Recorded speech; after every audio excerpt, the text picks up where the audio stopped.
Midway through the first act, we saw the Marshallin scold her hairdresser, Hippolyte, for giving her a bad hair day. The role is played by the Met's real-life resident wig and makeup artist, Tom Watson, who's actually beloved by divas for making them look beautiful. Hi, Tom. Hey, Matt. Happy birthday, Tom. Thank you, Matt. It's Tom's 29th birthday today, everybody. It's a very exciting thing. Now, you've been with the Met more than 15 years, but this is your first time actually performing on stage. Tell us, how were you cast, and what's it been like?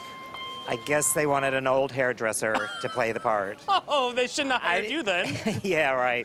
I wanted to do it. I've known Renee a long time, and I thought it would be fun, and I was very nervous. Yeah? But scary to go on the stage? Yeah. Once I got in the costume and the wig, it was all fine. Yeah, it tends to make you feel a little different, right? Putting the costume on, you feel a little more like, yeah.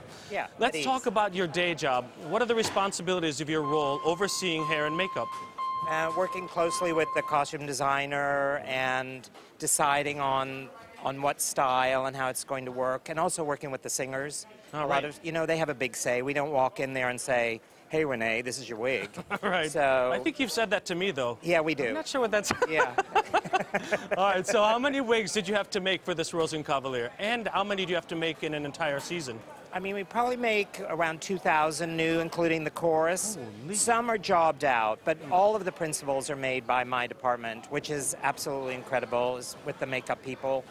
And this show has maybe about 110.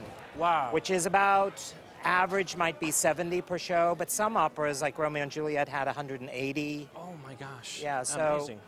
It's a lot of work. It's painstaking work, right? Yeah, and when they go back upstairs, they all have to be looked at and redressed, and Renee certainly has to be set every time. Right. So what about the step-by-step process for making a wig? I mean, we've got some images of you in action. What's that like? Me in action? Yeah. Doing what? No, it's like how you make what's the step-by-step process for doing it? Well, we make a mold of the head, like we have your head upstairs, and we make caps, and then we sew in hairs. It's called ventilating, because it gets air through the cap, and it takes about 40 hours to make the wig. 40 hours? Yeah, maybe in the back there's 2 or 3 hairs, but by the time we get to the very front, it's 1 hair at a time. You ever built in an air conditioner into a wig? I'm telling you, man, taking the wig off is one of my favorite things after a show. Matt, I'm telling you, I love wearing a wig, but it just feels, you feel liberated. Okay, so from a wig perspective, what have been some of the most interesting productions this season? You know, it's been pretty traditional this year. The thing that makes wigs tricky is when they have to do a trick.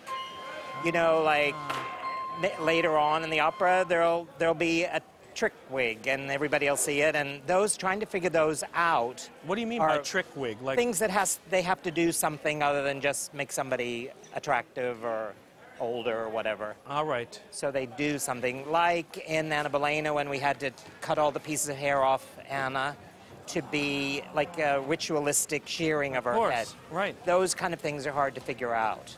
But we do. I'm glad you're on the job, Tom. And thank you very much for joining me. And it seems like you've got a terrifically promising career here on stage. Oh, I don't Thanks think for so. speaking to me. Great to see you. Okay, bye, Tom.